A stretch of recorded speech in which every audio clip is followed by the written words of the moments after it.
Welcome everyone, I would like to show you how to connect your AirPods Max to any model of the Samsung Galaxy Tab S8. So on the tablet itself, I want you to head over to settings, and then inside of the settings application, you just want to find connections, and then you're going to see Bluetooth. Tap into Bluetooth and make sure Bluetooth is turned on. Once you're inside the Bluetooth settings, you see this button at the very top.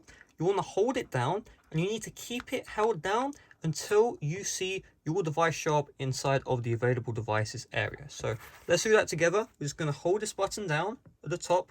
You will see the bottom LED start blinking white. Even when it starts blinking white on the other AirPods, you can release the button. In this case, you just have to keep on holding it down. And then you can see here, available devices and the AirPods Max. Just tap into it and you'll get the Bluetooth pairing request. Just tap on pair. And just like that, you can see your Bluetooth headphones have been successfully connected. Now, I did this earlier and it's quite a pain. It does take quite a while to show up. You just have to keep on holding down the button the entire time. Otherwise, the pairing mode will just stop on the AirPods Max. It's really frustrating, but once you get it paired, you never need to worry about it again.